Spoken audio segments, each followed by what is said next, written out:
Autumn in Rochester, New York, is beautiful. When the maple trees on street corners turn a blazing red, Emma Harrison was organizing books at the public library where she worked, thinking about what to make for dinner that evening. She treasured the small joys of everyday life.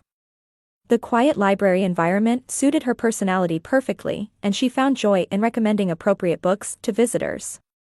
Her husband Michael worked as an accountant at a local mid-sized company, a methodical and responsible man. They had been married for 7 years, but there were no children between them. This was their 3rd year of fertility treatments. Each month they rode an emotional roller coaster with test results, following their doctor's advice to improve their lifestyle and continuing to take supplements. Becoming a mother had been Emma's dream for years, but reality wasn't so simple. Michael was a kind husband. Even when treatments weren't progressing as hoped, he never once blamed Emma. Rather, he often said, "We're happy enough just the two of us," words that brought Emma comfort. They spent peaceful days together on weekends, watching movies and taking walks around the neighborhood. Emma's childhood home was about a 20-minute drive away. Her father Robert was an honest man who had worked for years at a local insurance company. Her mother Linda was a homemaker who had supported the family, well regarded by the neighbors. However, the family member who drew the most attention was Emma's younger sister, Sophia. Sophia worked as a hairstylist and captivated many people with her beauty and bright personality. Her blonde hair was always perfectly styled, and her blue eyes sparkled like jewels. She had been a cheerleader captain since high school and was beautiful enough to win beauty contests in college. Their parents, especially their mother Linda, doted on Sophia. "Our Sophia is like an angel," was their mother's favorite saying, and she often bragged to neighbors about her younger daughter's success and beauty. While she praised Emma as a good, serious girl, she never spoke about her eldest daughter with the same enthusiasm as she did about Sophia. Emma loved her sister too. Sophia's brightness brought smiles to the family, and she had the strength to overcome any difficult situation with a positive attitude. However, there were times when Emma felt lonely. At family gatherings, Sophia was always the center of attention, and Emma's stories were often interrupted. When she tried to talk to her parents about the fertility treatments, Sophia's talk about a new boyfriend would begin, and Emma would lose her chance to speak. Still, Emma never voiced her complaints. Her work at the library was fulfilling, and her relationship with Michael was good. She was happy to see her sister doing well, and grateful that her parents were healthy. It might not be perfect, but she accepted that this was her family. The monthly family dinners were precious time for the Smith family. They would gather around the meals Linda lovingly prepared, sharing the week's events. Sophia always brought funny stories that made everyone laugh. The happenings at the salon and interactions with customers were entertaining just to listen to, and even Robert, usually quiet, listened eagerly to his younger daughter's stories. Emma also talked about her work, but library events seemed mundane by comparison. Still, Michael would praise her. "Emma's work is wonderful. She supports many people's learning." Emma was truly grateful for such words from her husband. At the end of October, during the most beautiful season of autumn foliage, surprising news came from Sophia. On the night of their usual family dinner, her sister looked around at everyone with a slightly nervous expression. "I have something important to tell you all," Sophia said after taking a deep breath. "I'm pregnant." For a moment, silence flowed through the dining room. Then Linda let out a small scream, and Robert dropped his chopsticks in surprise. Emma's heart pounded violently, and Michael showed a confused expression. "Is it true?" Linda asked in a trembling voice. "When did you find out?" "Yesterday, I had it confirmed at the hospital." "I'm already 8 weeks along," Sophia answered with a smile. However, to Emma, it seemed like some complex emotion was hidden behind that smile. Robert opened his mouth heavily. "Who is the father? Are there plans for marriage?" Sophia's expression clouded. "That's not clear yet. There was someone I was involved with, but I can't contact him now." "What do you mean?" Anxiety crept into Linda's voice. "He was transferred to another state for work. He won't return my calls or emails." Sophia looked down. "I think he ran away when he found out about me." Emma took her sister's hand. It's okay, Sophia. You're not alone. We'll support you. Michael nodded too. That's right. We're family, so we'll all work together. Linda embraced her daughter with tears in her eyes. Don't worry. Mom is here for you. From that night on, the Smith and Harrison families united to support Sophia. Emma accompanied her sister to checkups between work, and Michael helped prepare necessary furniture and baby supplies. During the difficult period of morning sickness in early pregnancy, Emma went to her parents' house every day to care for her. Thank you so much, big sister, Sophia smiled at Emma while lying in bed. I'm so glad you're here. Emma gently stroked her sister's hair. Of course. We're sisters, aren't we? However, complex emotions swirled in the depths of her heart. While she had been wanting a child and continuing treatment for 3 years, her sister had become pregnant so easily. She was ashamed of feeling envious about this, but couldn't completely erase the feeling. When November arrived, Sophia's condition stabilized. Her morning sickness subsided, and she began working at the salon again. Emma was relieved, but at the same time began to have small doubts about her sister's behavior. One day, when Emma went to deliver dinner to Sophia's house, she saw her sister hastily hide her cell phone. When she asked, "Were you talking to someone?" Sophia answered, it was a customer calling to make an appointment, but her expression seemed somehow unnatural. On another day, after Michael visited Sophia's house, he came home later than usual. He explained, traffic was heavy, but it was a weekday evening, and there usually wasn't congestion at that time.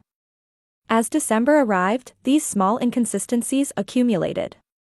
Michael began checking on Sophia more frequently, explaining, I'm worried about a pregnant woman being alone. Certainly, as a brother-in-law, caring for his sister-in-law was natural, but something bothered Emma. One Saturday afternoon, Emma visited Sophia's house unannounced. The front door was unlocked, so she went inside and heard Michael's voice from the living room. It's okay. Emma won't know. Just wait a little longer. Emma held her breath and listened carefully. But I'm worried. Doesn't she suspect something? Lately, the way she looks at me has been strange. It was Sophia's voice. What were they talking about? Emma's heart pounded violently. You're worrying too much. Emma isn't a suspicious person by nature. Besides, if she says anything, we can just make up some excuse. Emma was shocked by Michael's words. Her husband was saying she wasn't suspicious by nature, but wasn't that because they had a trusting relationship? And why were they keeping secrets from her? Emma quietly left the house. Various possibilities raced through her mind. Was there something between Michael and Sophia? But that couldn't be possible. Michael was a faithful husband, and Sophia was her sister. It must be some kind of misunderstanding. However, through her subsequent observations, Emma's suspicions turned to certainty. Michael's expression when he returned from Sophia's house, the subtle atmosphere when the two were together, and most of all, the fact that Michael had recently begun avoiding intimate time with Emma. In mid-December, Emma made up her mind to ask her husband directly. Michael, is there something between you and Sophia? Michael showed a surprised expression. What are you saying? Sophia is your sister. I'm just supporting her as family. But lately, the way you two have been acting. Emma, aren't you getting too tired? I think you're becoming nervous from the stress of fertility treatments. Emma was hurt by Michael's words. The treatments were certainly difficult, but that was a separate issue from the current situation. However, her husband wouldn't take her seriously. On Christmas night, when the whole family gathered, Emma observed her husband and sister again. There was definitely something between the two of them. The moments when they exchanged glances, the hands that casually touched, and the intimate-seeming conversations when other family members weren't watching. The baby will be born next spring, Linda said happily. I'm looking forward to it. Yes, Mom, Sophia smiled, but at that moment she exchanged a meaningful look with Michael. Emma's heart froze. Could it be that the child in Sophia's belly was? Such a thought crossed her mind, but she immediately dismissed it. That couldn't be possible. But if it were true. The new year arrived, and Sophia's pregnancy was progressing smoothly. Her belly was becoming noticeable, and they found out the baby was a boy. The family was all happy, but only Emma had complicated feelings. One night in February, Emma couldn't sleep and was reading a book in the living room. Michael came out of the bedroom and began talking to someone on his cell phone. He was speaking quietly, but Emma could hear. "It's almost time. Are you ready?" She couldn't hear the other person's response, but Michael continued. "I can't tell Emma. But soon everything will be over." Emma closed her book. What was her husband plotting? And was it related to Sophia? As March arrived, Sophia's due date approached. Emma was acting as the supportive older sister, but inside her heart a storm was raging. She was afraid to know the truth, but it was also painful to continue harboring these suspicions. Then the fateful day arrived.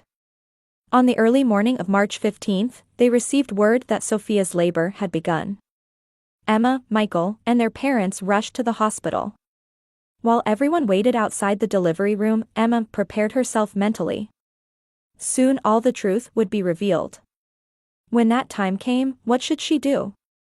Should she continue supporting her sister as family, or? At 3 in the afternoon, they finally heard the baby's cry, instantly relieving the tension of the family waiting in the hallway. A nurse came out of the delivery room and reported with a smile. "Congratulations. It's a healthy baby boy. Both mother and child are doing well." Linda cried with joy, and Robert showed an expression of relief. Michael had a complicated expression, but Emma couldn't tell if it was joy or some other emotion. Visiting hours begin in 30 minutes.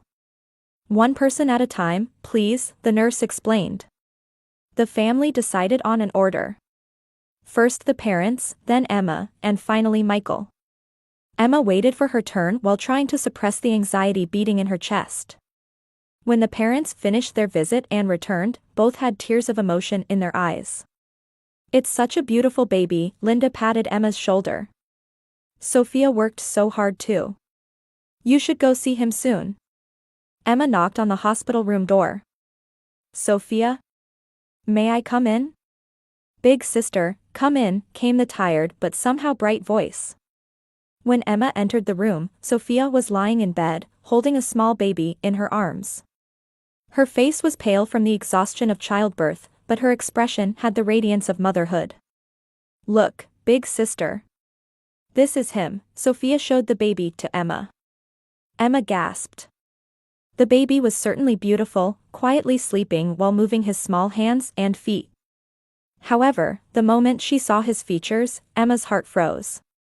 The shape of his nose, the way his eyebrows grew, and the faint color of his hair. These clearly resembled Michael's characteristics. "Isn't he cute?" Sophia said while watching Emma's expression. In her eyes was a cold light that Emma had never seen before. "Yes, very," Emma answered in a trembling voice. "He really looks a lot like someone." "Looks like someone? Who?" A faint smile appeared at the corner of Sophia's mouth. Emma couldn't answer. Various emotions swirled in her heart. Fear, betrayal, and rejection of a reality she didn't want to believe. Sophia looked down at the baby and slowly opened her mouth. "Big sister, there's actually something I want to talk about." "What?" Emma's voice was barely a whisper. Sophia raised her face and looked straight at Emma. In that expression was a cruelty she had never shown before. "This child is Michael's." The words cut through the silence of the hospital room. Emma clung to her chair, unable to accept reality. "What are you saying?" Emma's voice was shaking. "Didn't you hear? This child is your husband Michael's child," Sophia repeated with a smile. "Isn't he cute? He looks just like his father." "That's a lie, right? You're joking, aren't you?" Emma tried to stand up but couldn't find strength in her legs. "It's not a joke. We've been involved for over 6 months. While you were busy with fertility treatments, Michael was coming to see me." Emma stared at her sister in disbelief. Sophia, you couldn't possibly. Didn't you notice? That Michael often came to my house, that we spent long hours together alone. You're really slow, big sister. The hospital room door opened, and their parents came in. Linda and Robert had heavy expressions. Mom, Dad, Emma turned around seeking help. Sophia is saying strange things. That this child is Michael's. However, their parents' reaction wasn't what Emma expected. Linda averted her gaze, and Robert sighed deeply. Emma, sit down, Robert said in a heavy tone. Dad, you don't believe it, do you? We knew, Emma, Linda said in a small voice. About Michael and Sophia. Emma's world collapsed. You knew? Since when? 2 months ago, Linda continued with tears in her eyes. Sophia told me. At first I opposed it, but then. But what? Emma's voice was filled with despair. Robert stepped forward. Emma, you're the older sister. Sometimes it's necessary to give way to your younger sister. Give way? What are you telling me to give up? Michael, Sophia said while still holding the baby. This child needs a father. And I love Michael. He loves me too. Are you all out of your minds? Emma stood up and shouted. This is adultery. Betrayal. Don't raise your voice, Linda restrained her. You'll wake the baby. Emma looked around at her family in disbelief. Everyone had conspired to deceive her. And now they were treating her as if she were the villain. I was married to Michael for 7 years. And you want me to give him up to my sister? But you can't have children, Sophia said coldly. Michael wanted children. I can give him that. What does Michael say? Emma asked in a trembling voice. At that moment, the hospital room door opened again. When Michael entered, he was holding a white envelope in his hand. Emma, Michael looked at his wife. In his eyes was both regret and determination. Michael, explain this. This is all a lie, isn't it? Emma reached out toward her husband. However, Michael stepped back. I'm sorry, Emma. But this is reality. What reality? That you betrayed me? That you had an affair with my sister? We love each other, Michael said quietly. At first I thought it was wrong. But as time passed, I realized this was real love. Emma was speechless at her husband's words. 7 years of marriage felt like it had become meaningless in an instant. Michael held out the envelope to Emma. It's divorce papers. I've already filled them out. Please sign them. Divorce papers? Emma refused to take the envelope. What are you saying? I want to marry Sophia. I want to take responsibility as this child's father. Responsibility? Shouldn't you have taken responsibility from the beginning? Before having an affair behind my back? Emma, please. I don't want to cause you any more pain. If you sign this, everything will be over. Emma looked around at all her family members.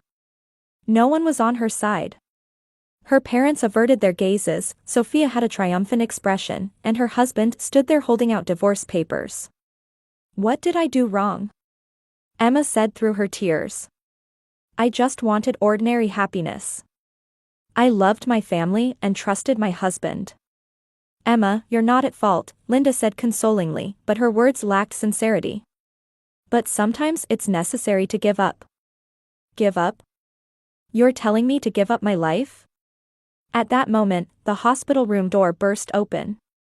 A doctor in a white coat hurriedly entered, looking flustered. Excuse me. Ms. Smith? The doctor looked at Sophia. Yes, that's me, Sophia answered. The doctor had a serious expression. I need to speak with you. About the baby. Tension filled the hospital room. The doctor's expression indicated there was some serious problem. Is something wrong? Sophia asked anxiously. The doctor slowly opened his mouth. I need to discuss the blood test results with you. The doctor's serious expression changed the atmosphere in the room completely. Sophia held the baby tighter to her chest, and Michael watched the doctor with a tense expression. Emma's heart was pounding violently. "I'm Dr. Johnson," the doctor introduced himself, then checked the chart. "We found some concerning points in the newborn's blood test."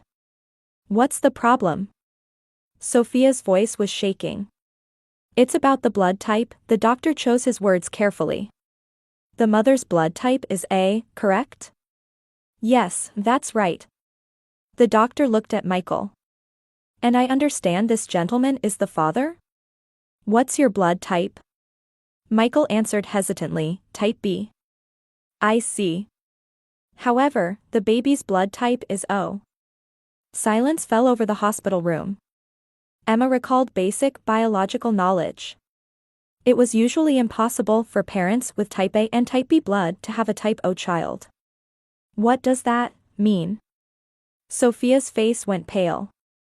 "Genetically speaking, the possibility of type A and type B parents having a type O child is extremely low," the doctor explained carefully. "I recommend a more detailed test to be sure." Michael stepped forward.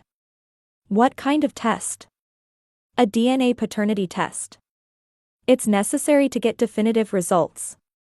Sophia looked down at the baby with a pale face. "But surely it's some kind of mistake, right? A testing error or something?" "It's possible, but our hospital's testing is highly reliable.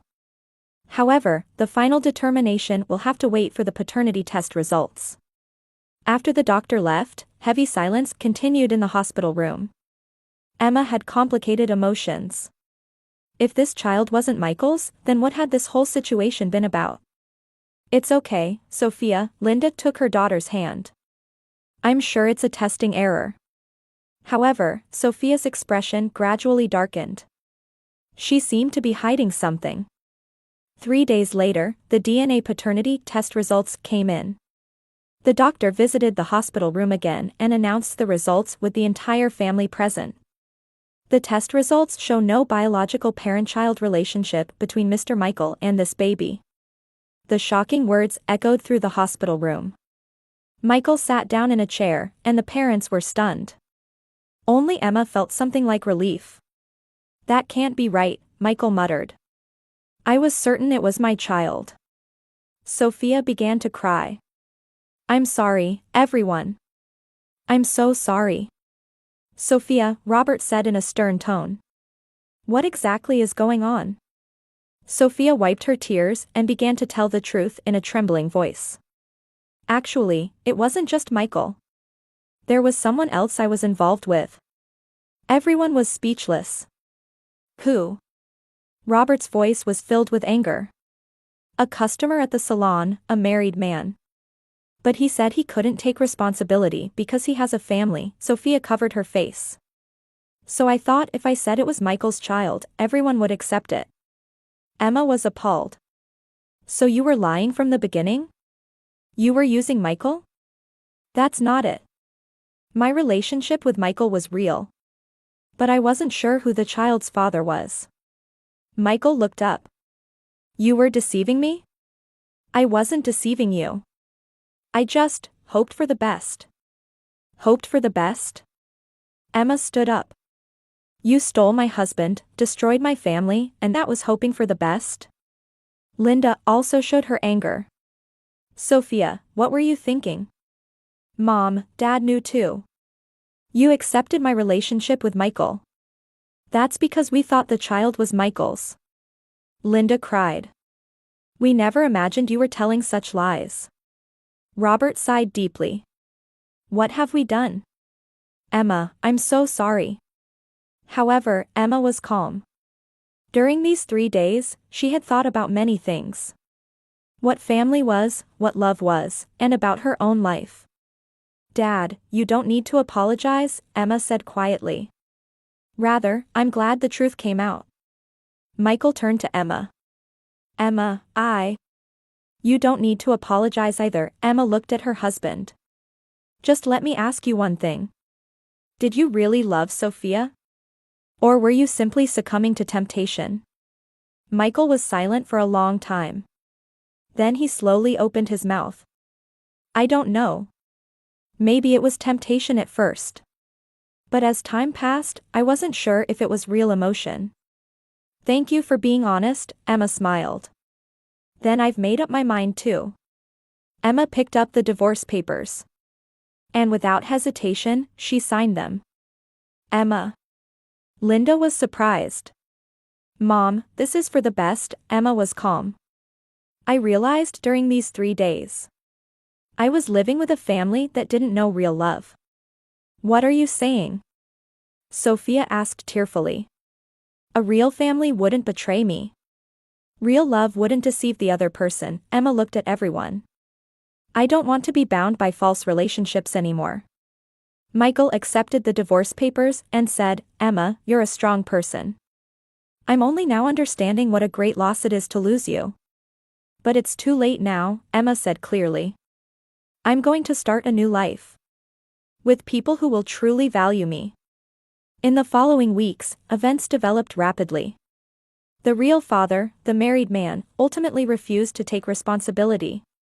Sophia would have to raise the child alone and return to live with her parents. Michael was left alone in his apartment, spending his days regretting his actions.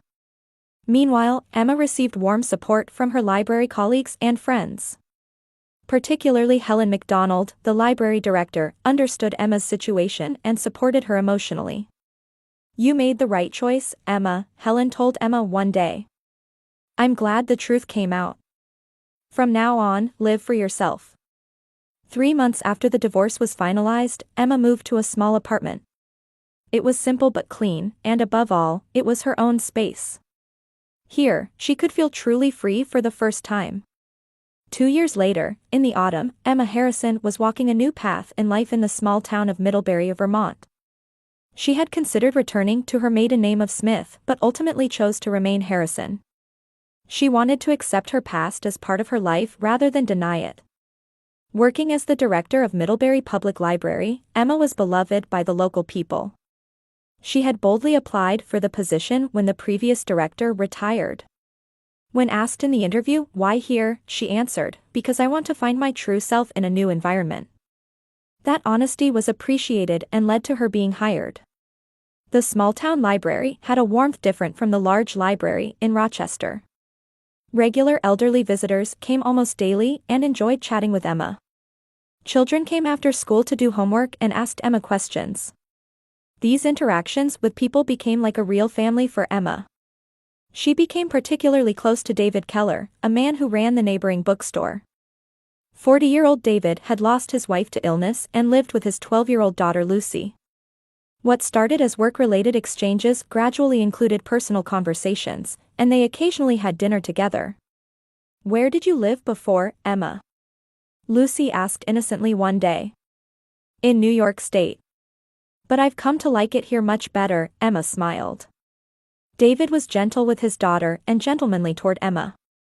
Their relationship was completely different from her married life with Michael. It was a peaceful relationship where they respected each other and slowly built trust. Meanwhile, various changes were happening in Rochester. Michael spent lonely days in his solitary apartment. He worked the same as before at his job, but his colleagues knew his situation, and the previous friendliness was lost. He often spent weekends alone, watching TV and eating frozen food. Sometimes memories with Emma would surface, making him realize how foolish he had been. Sophia was raising her son Ryan at her parents' house. She continued working at the salon, but life as a single mother was harder than she had imagined. Troubled by night crying and exhausted from balancing work and childcare, her former beauty was shadowed by fatigue, and her bright smile became rare. She couldn't contact the real father and couldn't expect financial support. Robert and Linda suffered from the eyes of society. Neighbors knew the situation, and they could no longer live the social life they once had. Linda especially found her long-built friendships cooling, deepening her sense of isolation. And above all, they were tormented by guilt over what they had done to Emma. Around Christmas, Linda finally wrote a letter to Emma. Dear Emma, I don't know how to apologize for the mistakes we made. I deeply regret hurting and betraying you. But hearing that you're living happily in a new place gives me a little peace. I hope someday there will be a day when you can forgive us. Emma cried when she read the letter. The anger was gone. There was just sadness and complicated feelings about the family she had lost. A few weeks later, Emma wrote a short reply. Dear Mom, thank you for the letter. I am truly happy now. Perhaps because of what happened in the past, my current happiness shines even brighter. We can never return to being the family we once were, but I hope we can each find happiness. When spring arrived, David proposed to Emma. In the library garden with cherry blossoms blooming, he said quietly. Emma, meeting you changed my life. Lucy also loves you like a real mother. Won't you become family with us? Emma nodded through her tears. Yes, David. I want to become a real family with you too. The wedding was small, but the townspeople warmly celebrated them. Emma wore a white dress, and Lucy served as bridesmaid. Though they weren't blood related, there was deep love and trust among the three of them. That night, spending time with her new family, Emma thought from her heart, a real family isn't about blood relations, but about the bonds of hearts that cherish and support each other. And what's most important in life is the time spent with people who truly love you. In distant Rochester, her former family each lived in loneliness and regret, but Emma no longer looked back. With determination to continue walking toward the future, she would treasure the happy days with her new family.